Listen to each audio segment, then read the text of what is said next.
स्वागत है आप सबका करंट अफेयर सीरीज़ 2020 में। आज 6 मई 2020 के सारे न्यूज़ हम इस वीडियो में डिस्कस करेंगे। तो बढ़ते हैं अपने पहले न्यूज़ की तरफ। पहला न्यूज़ आपके स्क्रीन पर। 5 मई को हमने विश्व अस्थमा दिवस यानी वर्ल्ड अस्थमा डे को सेलिब्रेट किया। इस दिन को हम हर वर्ष मई के पहले मंगलवार को सेलिब्रेट करते हैं और इस बार हमने 5 मई को अस्थमा डे को सेलिब्रेट किया। अस्थमा फेफड़ों से संबंधित एक बीमारी होती है जिसमें व्यक्ति को सांस लेने में बहुत सारी दिक्कतें होने लगती हैं। इसके बारे में जागरूकता बढ़ाने के लिए इसको GINA यानी ग्लोबल इनिशिएटिव फॉर अस्थमा के द्वारा मनाया जाता है। इस वर्ष की इसकी थीम रही है एनफ अस्थमा डेथ्स। चलिए हम चलते हैं अगले न्यूज़ की तरफ। अगला न्यूज़ आपके स्क्रीन पर। 5 मई को हमने एक और दिवस विश्व हाथ स्वच्छता दिवस यानी वर्ल्ड हैंड हाइजीन डे को सेलिब्रेट किया है। इस दिन को WHO के द्वारा जागरूकता बढ़ाने के लिए मनाया जाता है कि हमें हाथों को स्वच्छ रखने से क्या क्या फ़ायदे हो सकते हैं। इस वर्ष की इसकी थीम है save lips clean your hands. बात कर लें WHO की तो इसको 7 अप्रैल 1948 को स्थापित किया गया था। इसीलिए 7 अप्रैल को हम वर्ल्ड हेल्थ डे भी सेलिब्रेट करते हैं। इसका हेडक्वार्टर स्विट्ज़रलैंड के जिनेवा में इस्टेब्लिश है तथा वर्तमान में इसके सेक्रेटरी जनरल टेड्रोस अधानम घेब्रेयेसस हैं। चलिए हम चलते हैं अगले न्यूज़ की तरफ। अगला न्यूज़ आपके स्क्रीन पर। 5 मई को हमने इंटरनेशनल मिडवाइफ्स डे को सेलिब्रेट किया है। अब मिडवाइफ्स डे क्या है ये आपको नहीं समझ में आ रहा हो, मैं आपको समझाता हूँ कि असल में ये क्या है। आप सभी लोग जानते होंगे कि जब कोई महिला गर्भवती होती है तो अस्पतालों में जो लगातार उनकी सेवाओं में जो महिला लगी रहती हैं उनको हम मिडवाइफ्स कहते हैं। अगर मैं सामान्य हिंदी शब्दों में कहूँ जिसमें हम और आप यूज़ करते हैं तो हम उन्हें दाई शब्द से पुकारते हैं, उन्हीं को हम मिडवाइफ्स कहते हैं। तो इन महिलाओं को सम्मानित करने के लिए WHO के द्वारा इस दिन को मनाया जाता है। इस दिन की इस वर्ष की थीम रही है midwives with women celebrate demonstrate mobilise unite our time is now. तो ये इस वर्ष की इस बार की थीम रही है। देखिए मैं आपसे हरदम बोलता हूँ कि अगर आप मुझे रेगुलर बेसिस पे फॉलो करते हैं तो आपका करंट अफेयर्स का एक भी सिंगल क्वेश्चन भी गलत नहीं होता है। बस आपको करना क्या है, आपको अपने प्रति ईमानदार रहना है और बिल्कुल ईमानदारी से दिन में कभी भी 10 से 15 मिनट का टाइम निकाल के आपको ये वीडियोस ज़रूर देखना होता है। अगर आप इसको सुनते हैं तो अच्छी बात है और अगर आप इसको कॉपी में लिखते हैं तो बेहतर है, सबसे बेहतर है। तो अगर आप इसको नोट करते हैं तो वो बहुत बेहतर है। अदरवाइज़ आपको सुनने मात्र से भी मैं बहुत सारी चीज़ें कोशिश करता हूँ कि आपको याद हो जाएं। अब बात डेट्स की आई है तो मैं आपको एक बार मई महीने के सारे डेट्स को रिवाइज़ करवाता हूँ। आप सबको क्या करना है, मन में मेरे साथ बोलना है उन डेट्स को जिससे आपको भी याद हो जाए। 1 मई को हमने इंटरनेशनल लेबर डे को सेलिब्रेट किया था। 2 मई को हमने 2 दिवस, एक तो वर्ल्ड ट्यूना डे और दूसरा इंटरनेशनल एस्ट्रोनॉमी डे को सेलिब्रेट किया था। 3 मई को हमने वर्ल्ड प्रेस फ्रीडम डे को सेलिब्रेट किया गया था और 4 मई को हमने इंटरनेशनल फायर फाइटर्स डे को सेलिब्रेट किया था और अब 5 मई को हम ये 3 दिवस मना रहे हैं। तो ऐसे ही आपको सीक्वेंस में सारे डेट्स मैं आपको याद करवाते चलूँगा। चलिए हम चलते हैं अगले न्यूज़ की तरफ। अगला न्यूज़ आपके स्क्रीन पर। फेसबुक ने home to home fundraiser concert I for India अभियान को शुरू किया है। ये अभियान के बारे में अगर आप सोशल मीडिया यूज़ करते हैं तो आप जान रहे होंगे। इस अभियान में फेसबुक ने कुछ बॉलीवुड सितारों का साथ लिया है जैसे कि AR रहमान जी, आमिर खान जी, ऐश्वर्या राय बच्चन जी, आलिया भट्ट जी, इन सभी सितारों का इन्होंने सहयोग लिया है और ये अवेयर करवाया है कि कैसे हम कोविड-19 में अपने आप को सुरक्षित रख सकते हैं। इस अभियान के तहत इन्होंने 3 मुख्य विचार को प्रस्तुत किया है।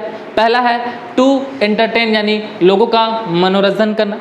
दूसरा है to pay tribute to front line workers यानी कि जो भी फ्रंट लाइन वर्कर्स हैं जैसे कि पुलिसकर्मी, सफाई कर्मी, डॉक्टर्स या जितने भी सरकारी अफसर हैं जिनको इस समय भी काम पर जाना है उन सबको हम सम्मानित करें। और तीसरा है टू रेज फंड, जैसे कि इन सभी सितारों के वो इसीलिए जोड़ा गया है कि ये एकत्रित होकर कुछ फंड रेज करें और उनको प्रोवाइड कराया जा सके जिनके पास अगले टाइम का भोजन कहाँ से आना है, उनको इस बात की जानकारी नहीं है, तो उनके लिए पैसे कलेक्ट किया जा सके और उनको दिया जा सके। बात करें फेसबुक की तो इसको 2004 में फाउंड किया गया था। इसके फाउंडर मार्क जुकरबर्ग साहब हैं तथा इसका हेडक्वार्टर यूएसए के कैलिफोर्निया में इस्टेब्लिश है। चलिए हम चलते हैं अगले न्यूज़ की तरफ। अगला न्यूज़ आपके स्क्रीन पर, केंद्रीय स्वास्थ्य मंत्री डॉक्टर हर्षवर्धन जी ने कोविड-19 महामारी पर कोविड कथा नाम से एक मल्टीमीडिया गाइड को लॉन्च किया है। इस गाइड में कोविड-19 से संबंधित A to Z सारी महत्वपूर्ण जानकारियों को शामिल किया गया है कि कोविड-19 कब आया था, कहाँ से इसका ओरिजिन हुआ, या सारी चीज़ें, इसके क्या क्या खतरे हैं, उन सभी के बारे में इस गाइड में बताया गया है। इस गाइड को DST यानी department of science and technology के 50वें स्थापना दिवस पर लॉन्च किया गया है। चलिए हम चलते हैं अपनी अगली न्यूज़ की तरफ। अगला न्यूज़ आपके स्क्रीन पर, प्रख्यात इतिहासकार एवं लेखक रोनाल्ड विवियन स्मिथ जी का निधन हो गया है। इन्हें राइटिंग के क्षेत्र में कई सारे पुरस्कार और अवार्ड दिए जा चुके हैं। चलिए हम चलते हैं अगले न्यूज़ की तरफ। अगला न्यूज़ आपके स्क्रीन पर, हिमाचल प्रदेश सरकार ने मुख्यमंत्री शहरी रोजगार गारंटी योजना को शुरू किया है। इस योजना के तहत हिमाचल प्रदेश सरकार शहरी क्षेत्र में रह रहे लोगों को 120 दिन का रोजगार सुनिश्चित करेगी तथा इन्होंने कहा है कि ऐसे मजदूर जो कि श्रमिक पंजीकृत के अंतर्गत रजिस्टर्ड हैं, उनको 1 लाख ऐसे मजदूरों को 2000 रुपये भी दिया जाएगा। तो ये हिमाचल प्रदेश सरकार की एक योजना है। बात करें हिमाचल प्रदेश की तो यहाँ के CM जयराम ठाकुर जी हैं तथा गवर्नर बंडारू दत्तात्रेय जी हैं।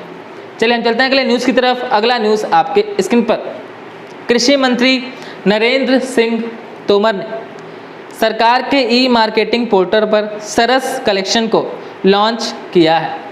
इसको इन्होंने SHG यानी सेल्फ हेल्प ग्रुप्स के लिए बनाया गया है, जिससे कि सेल्फ हेल्प ग्रुप्स के वाले लोग अपने प्रोडक्ट को ऑनलाइन रूप से इस पर लिस्टेड कर सकें और उनको सेल कर सकें। चलिए हम चलते हैं अगले न्यूज़ की तरफ। अगला न्यूज़ आपके स्क्रीन पर, मिस्र के टेनिस खिलाड़ी यूसुफ होसम पर आजीवन बैन लगा दिया है। इनके ऊपर मैच फिक्सिंग और भ्रष्टाचार पे कई सारे आरोप थे और इन्हें अब लाइफ टाइम बैन कर दिया है।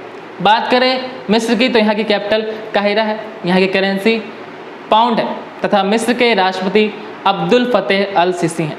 आपकी जानकारी के लिए मैं बता दूं कि मिस्र को इंग्लिश में इजिप्ट भी कहते हैं।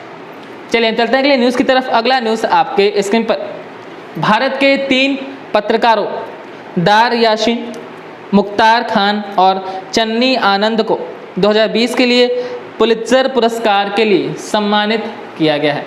इन्हें फीचर्ड फोटोग्राफी की श्रेणी में ये पुरस्कार दिया गया है।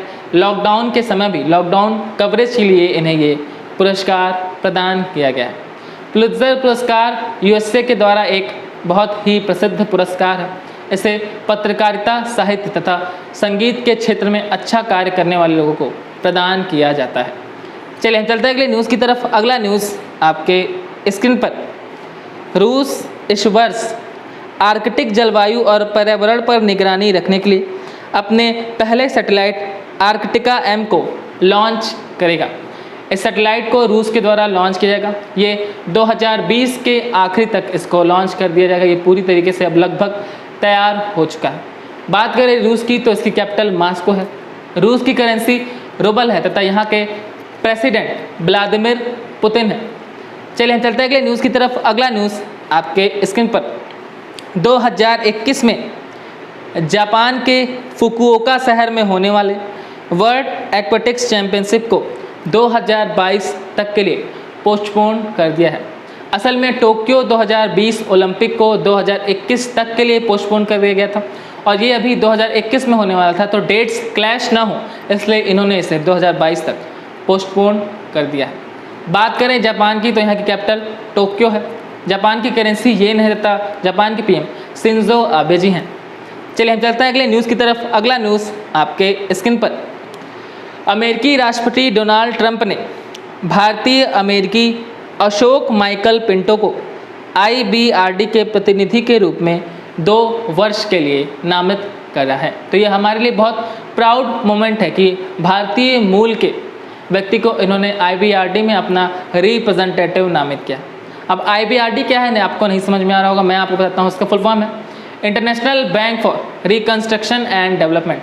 असल में ये वर्ल्ड बैंक का ही दूसरा नाम है IBRD। ये बहुत ही प्रसिद्ध सवाल है, SSC और रेलवे में तो बहुत ज़्यादा बार पूछा जा चुका है कि वर्ल्ड बैंक का दूसरा नाम क्या है। तो IBRD वर्ल्ड बैंक का दूसरा नाम है। असल में वर्ल्ड बैंक के 5 ग्रुप्स हैं, उन 5 ग्रुप्स का नाम मैं आपको बताता हूँ। एक तो है IBRD international bank for reconstruction and development, दूसरा है IDA यानी इंटरनेशनल डेवलपमेंट एसोसिएशन, तीसरा है IFC यानी इंटरनेशनल फाइनेंस कॉरपोरेशन, तीसरा है मीगा यानी MIJ multilateral investment guarantee agency, और ICSID यानी international centre for settlement and investment disputes. तो ये 5 वर्ल्ड बैंक की संस्थाएं हैं। ये भी सवाल आपसे पूछा जाता है कि वर्ल्ड बैंक की कितनी संस्थाएं हैं, तो 5 संस्थाएं हैं। इन 5 का नाम मैंने आपकी जानकारी के लिए आपको बता दिया। बात कर लें वर्ल्ड बैंक की, तो इसको 1944 में ब्रेटन वुड्स सम्मेलन के तहत एस्टैब्लिश किया गया था।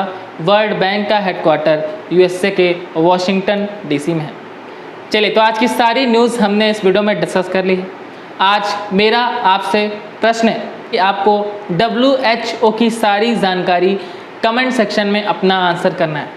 जितने भी स्टूडेंट्स कमेंट सेक्शन में आंसर करते हैं, मैं गारंटी कहता हूँ उनको वो चीज़ें बहुत ही अच्छी तरीके से याद हो जाती हैं और वो कभी भी उन चीज़ों को भूल नहीं सकते हैं। तो आपको ये आदत डेवलप करनी है कि जो भी प्रश्न मैं आपसे पूछा करूँ उसका आंसर मुझे कमेंट सेक्शन में ज़रूर किया करिए। तो चलिए, आज की सारी न्यूज़ हमने इस वीडियो में डिस्कस कर ली है। तो आज मैं आपसे अलविदा लेता हूँ। मैं मिलता हूँ आपसे अगली वीडियो में। तब तक के लिए पढ़ते रहिए, खेलते रहिए और मुस्कुराते रहिए।